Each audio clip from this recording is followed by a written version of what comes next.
welcome to your marriage journey podcast. As we often do here, we talk about faith, family, marriage. We talk about things that help relationships grow. We talk about things that help you transition from single, those that are in courtship, newlyweds, young couples, or what have you. Today, I have an interesting title that I'm going to be talking about. So on our Monday platform, recently we meet every Monday at 7:30 Central Standard Time. You can check any of our social media handles to see more details on when we meet. But we had this interesting topic, and I just want to expand on that idea, on that notion today. So today I'm going to be talking about wild women and passive men. So wild women and passive men. And one of the things that I want to clearly express, starting out is that this notion or this title is also from, there's a book by Pierre Monel that he wrote this book titled Wild Women and Passive Men. But for me, I'm going to be focusing on something slightly different. And we're going to be talking about basically the premise here of, there's this agenda that this mindset that when I get married, life is going to be great. My spouse is going to be my best friend, and we're going to grow together, and we're going to have a good time. That's great. But in today's episode or today's session, I want to be talking about if you're not careful when you go into marriage and you're not doing the needful and the right things, you could create this, different side of one another that, the man becomes passive and the woman becomes angry, frustrated, which is why I'm titling it Wild Women. And that reversal of roles or reversal of mindset or ideologies is kind of like what we're going to be focusing about today. But now, so let's set some premise here. When we're talking about wild women, I want to be clear. It's this notion that a woman becomes frustrated, a woman becomes aggressive, a woman becomes dominant. The role changes, as it were, while because the man has taken the back seat. He's become passive, he's become disengaged, he's become, avoidant, less interested in the day-to-day affairs of the marriage. And that does just not happen overnight. It's the gradual decay of that institution.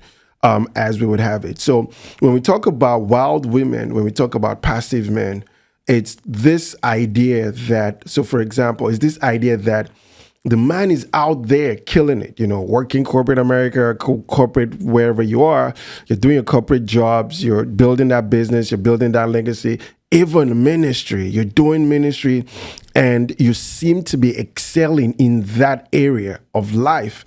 You're well respected, you're well, revered or what have you. You're doing the things that you need to do. You're getting the promotions. Your boss is looking up to you. You're seen as a spiritual figure, a leader. You're achieving success outside of the domains of marriage. And the moment you walk into your home, it's like there's this new person, is this new individual. And you just walk in, you sit on the couch and you're just flipping channels. You're not engaging with your family, your wife and your kids. You're not engaging in the home. You're just totally disengaged. There is no connection out there. So it's like you're living two different worlds.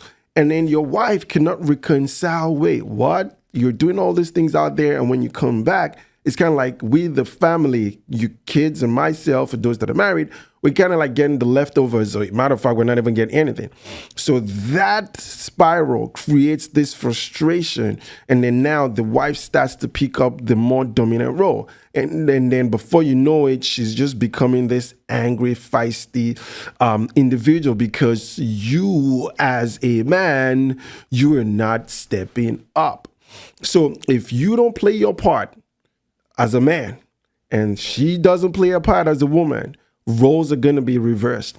You see, as women, God has created women in such a way that there's always a vision that they're running towards. And if as a man you can't create that vision at home, the woman is going to naturally try to create her own vision because she has a wombed man.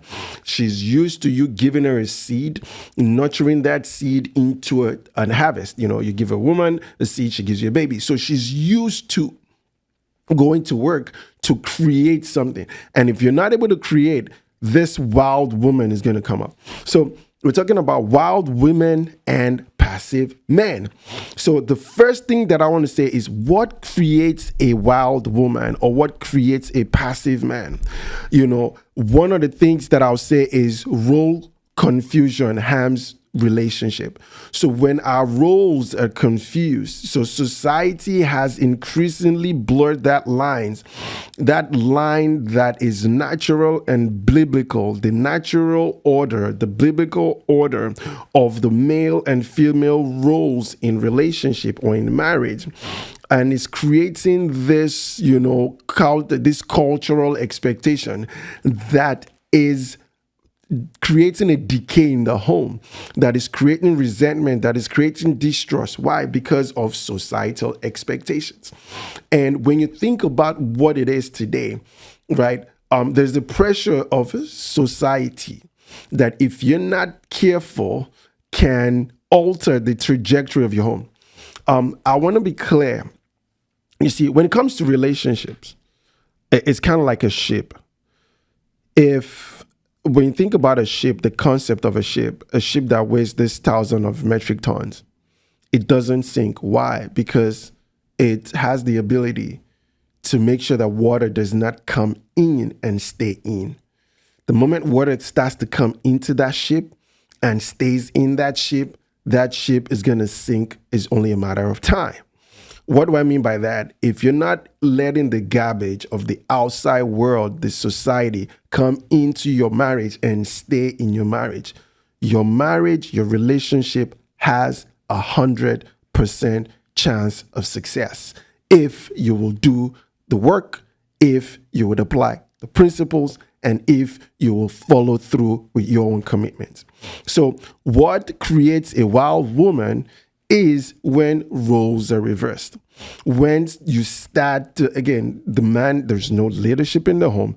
And I'll also add that sometimes the man does not want to lead because there is this, I don't want conflict, I don't want friction. So for the sake of peace, I will, just take the back seat. That may come from this notion that, hey, you know what? Happy wife is happy life. That's garbage. It's garbage. Why is it happy wife, happy life? It's garbage.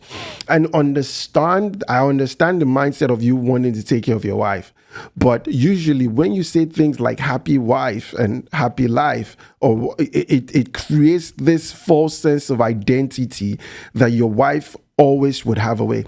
Happy wife is sometimes you saying, no, we're not going to do this. This is how we're going to do it. Like you taking leadership as the head of the family. So one is when roles are confused, when nobody is showing up to play their own part, it creates confusion. The second thing that I'll say is what creates wild women, passive men, is wounds that have not been healed. So if you've not healed from past trauma, so women often become wild, again, controlling, angry, distrust, not trusting when they feel abandoned, emotionally neglected, and all of those things. So what am I saying? I'm saying at the end of the day, your ability to ensure that your roles, that you take time to heal. I'll talk about healing in a second, but when the wound is there, and this wound can stem from different things, trauma, growing up, abuse, the environment you grew up in, the marriage you grew up in, all of those things, whatever it is that is causing that trauma, that wound, that hurt, that pain, if you don't take time to heal and deal with it, it would create resentment. One of the things that for me that I kind of like telltale signs is like when you start to generalize, oh, all men are this, all men are that, all women are this, all women are that. It puts you in this box like you know it all, and you're seen through the lenses of that prism. That's not the case. You need to deal. Scripture tells you and I that we should deal with our wives with knowledge and understanding. Understanding that it is important for me to know my spouse. So wounds could lead to creating this monster in you. Wounds could lead to making you passive. Why? Because you don't want to deal with that trauma. You don't want to deal with that hurt. You don't want to deal with that pain. So fear, pain, hurt can create this storm in your home that now there's a completely different side of you. And let me tell you this. You see, men usually want peace in their home. Like respect, one, peace, two. Those are things that are crucial. So for peace sake, a man can become a completely different version of himself just for peace. But here's the sad reality.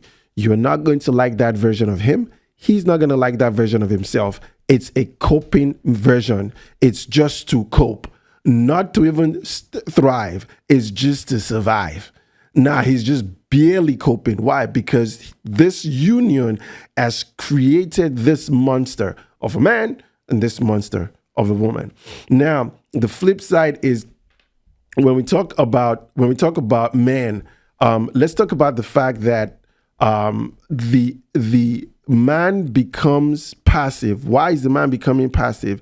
Because watch this. Because he silently withdraws, he silently checks out when he feels disrespected, when he feels overwhelmed with emotional demands that he doesn't know how to meet or understand. See, one of the things that you could do in your home to emasculate your man is this, whereby you're judging him on the standard that he has no clue. Well, that's what my father did to my mother, so therefore I'm going to hold you accountable to his standards. I don't know who your father is. I'm sorry you grew up in a broken home. I'm sorry, you know, for whatever it is that happened, but you cannot judge me based on somebody else's fault or mistakes. No, right? So if as a woman, you don't take time to ensure that disrespect is not prevalent in the home, that also you are not creating undue pressure due to your own emotional imbalances, then this man starts to thrive. Let me tell you this, and I'm being honest. No human being has the capacity to take the place of God in your life. None. Your husband doesn't have all the answers. He may go and ask God for the answers, and God will give him the answers.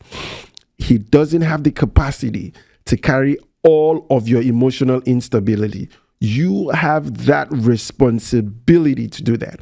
I'm getting ahead of myself, but I'll talk about that point in a second. So the emotional demands, if not properly addressed, you could portray that on your spouse. Whether it's you portraying fear. So you grew up in a poor environment whereby there was lack, there was anxiety, there was fear, and you never dealt with that trauma, and now you bring it into your relationship, and all of a sudden, guess what? It is my husband's responsibility that he's supposed to provide. No, he doesn't have the capacity to. Now, let me be clear on that. Yes, while he's the provider, he's the leader, he's not your source. God ultimately is the source of that institution, of that union. So the moment you shift your attention and you make your husband your source, you are essentially making him your God in that area of finances or in that area of whatever area else it is. So what am I saying? I'm saying today, at the end of the day, you need to understand a number of things. One, that I have to take responsibility and deal with my emotions. This is going to lead me to the third point, that true strength lies in spiritual and emotional stability and not just physical. So when we're talking about what creates a passive woman, a wild woman, and a passive man, usually is two individuals that are weak emotionally and are not strong spiritually. So they have delegated the responsibility of having a spiritual stamina, spiritual strength. They've delegated that authority, or they are portraying that expectation on their spouse, not just physical. I mean, when you're about to get married, here's what happens. Oh, is he attractive? Is she attractive? Is she pretty? And all of those things. We focus our attention on the physical. But I want us to take it a step further. What do I mean by that? Let's focus as well, not just on the spiritual, on the physical, but the emotional as well. The emotional aspect is equally as important as the physical aspect. And then that's emotional, intelligence, emotional stability. There's also the spiritual fortitude to understand that I will not take all of my issues, pressures, anxiety, stress, drama, and just expect that my spouse magically has the answer every single time.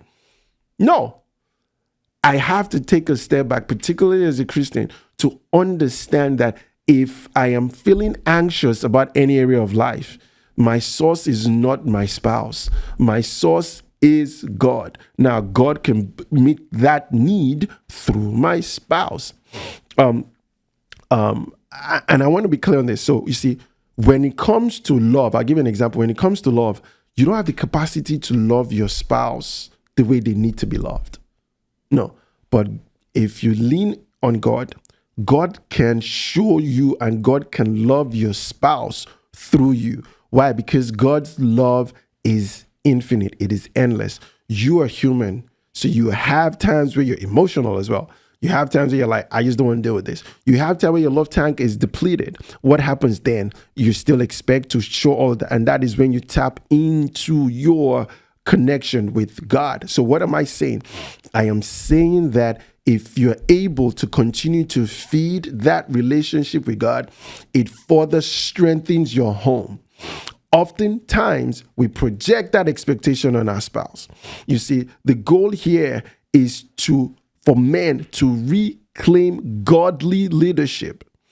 Godly leadership, not dominance and this whereby you feel like, okay, it's my way or the highway. I am challenging you today to do what is called the godly leadership, servitude, servant leadership, making sure that you're taking care of the needs of your family first before yours. Paul tells us in Ephesians what that kind of love is. It says, husband, love your wife. How Christ loved the church. And how did Christ love the church? He died, literally died, took a bullet, died for his bride. And you see, the difference between Christ dying and somebody being murdered is Christ laid down his life. He willingly gave himself up. Now, if you think about the Secret Service, I think one of their duties, not like I've been one or anything like that, but I'm sure one of their duties is you should have the ability to take a bullet for the president. Right? If God forbid, if there's anything, the Secret Service will cover the president. And in that situation, they're willing to take a bullet for the president. They may not even agree with his policies. They may not agree with his political affiliation or whatever. Their oath is not to the man. Their oath is sworn to the office. So they're taking a bullet for the office of the presidency. Now, what am I saying and why am I saying this? I am saying that is completely different because that's in their line of work. But Jesus, he did not have to, but he chose to. He laid down his life. And that's what servant leadership is. Loving your wife as Christ loved the church. So it's godly leadership. And I also want to challenge women in this, whereby women should try to trust and honor their spouses, their husband. You see, one of the things that creates conflict or frustration in the home is when a man constantly feels put down and disrespected. Respect to a man is like oxygen. He eats, live, breathe respect. But when you're constantly dishonoring him and disrespecting him in his home, something is going to happen. He's going to gravitate towards where he feels respected. And that's why it seems as though he's always wanting to be out, because he could throw himself at work and he gets the respect he deserves. He can throw himself in his business and he gets the respect he deserves. He can throw himself in ministry and he gets the respect he deserves. But now he's at home and he's feeling disrespected. Number 4, just because of I'm trying to cover a lot of things here today. Number 4, healing requires ownership. You are going to create a wild woman and a passive man if that marriage is not willing to heal by first recognizing that I am going to own this healing process. I can't portray my frustration on my spouse and expect them they're the problem. No. See, when you get into a situation and whereby things are happening in the home and your husband, instead of us having this conversation, the spouse is deflecting. Hey, it could be finances. Let's talk about finance. I don't like the way you're spending money, blah, blah, blah, blah, blah, blah. Well, I won't be spending money if you made more money. I won't be spending money if you did not make that financial decision 2 years ago. Like, let's deal with the matter at hand. And as opposed to us deflecting. So I need to own this healing process. If there are dysfunctional healing patterns in the relationship or in your personal life, take responsibility and not blame and not shift blame. Both the man and the woman must address their own emotional immaturity and take responsibility. When God created Adam and he told Adam, do not eat this tree, the fruit from this tree. If you eat that, you're going to die. Eve comes and tells Adam, you will not die. We'll be like gods, based on what the devil told Eve. But here's what happens. When God comes down, God asked Adam, why did you do this? I guarantee you, if Adam had taken responsibility, the world as we know it today might not be where it is. What did Adam do? Adam did not take responsibility. He said, it's the woman that you gave me. So now it's God's fault. It's God's fault. It's the woman that you, God, gave me. It's the woman that you gave me. He shifted blame. Now, when we go, God was talking to Eve. Hey, what's going on, Eve? Why did you eat the fruit? Oh, instead of Eve to take responsibility, she said, well, it's the devil. It's the devil that made me do it. She shifted blame again. And then now what happens? God is talking to the devil, but this time the devil takes responsibility. And this is why when Jesus came, he took responsibility as well for our sins. Although he knew no sin, he took, because whoever takes responsibility also takes the honor and takes the authority and is in charge. You are responsible for this, so therefore you are the one that has the authority, you are the one that makes the decision, you are the one that rules over that area. So the devil took authority by just keeping quiet. He says, okay, I'm just going to take it. I'll take responsibility, but now it's my domain. And Jesus comes, and when Pontius Pilate was asking him, are you the Messiah? And he said, you have said so. He takes responsibility. So now everything has come back to him. So in other words, when it comes to healing, the first step is you have to own it. Own that pain. If you don't own it, you can't heal from it. If you don't own it, you can't deal with it. If you don't own it, you can't confront it. Own that pain. Yes, I get angry easily. Yes, I am not patient. Yes, I don't show grace. Yes, I have a sharp mouth. Yes, I get irritated all the time. Yes, I disrespect my husband. Own that pain. Don't be like, well, I won't be upset if he did his part. That's shifting blame. Take responsibility. And when you take responsibility, then you can get healing.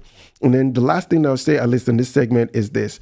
Understand God's design for marriage to flourish. Understand God's pattern. Understand God's method. See, if man and woman clearly followed God's principle in relationship, we would not see the decay that we're seeing right now. We will not experience the decay that we're experiencing right now.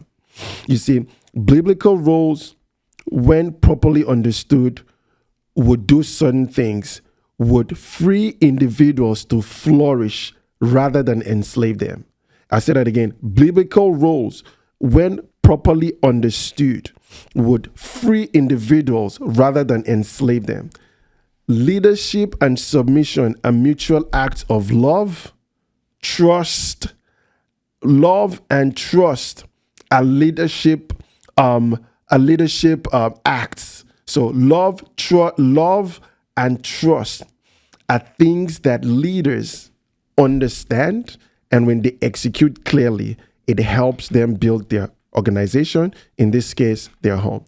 Submission as well is an act of trust and an act of love, not to be lorded over anybody, but it should come from a place of love and a place of trust. So if I'm trying to avoid certain things in my home, there's 6 things that I need to focus on. 1, self-examine before I blame. Self-examine before I blame. That's taking responsibility and reflecting. Take responsibility and reflect. So self-examine before I blame. 2, commit to healing. Commit to healing. So I'm going to commit to personal healing. I'm going to commit to wounds that, trauma. It's a personal thing. My spouse will continue to do hers. I will continue to do mine. So I will commit to that. And then the other thing that I'll say, number 3, is men, step into a loving leadership. Lead with humility, service, and courage. Men have to do that. I need to lead with humility, service, and courage. If I'm going, it's okay to say no. It's okay to let her know how you feel. In certain instances, because of peace, you just keep quiet and watch the marriage continue to decay. So it's okay to say no. Women, on the other hand, embrace trust and respect.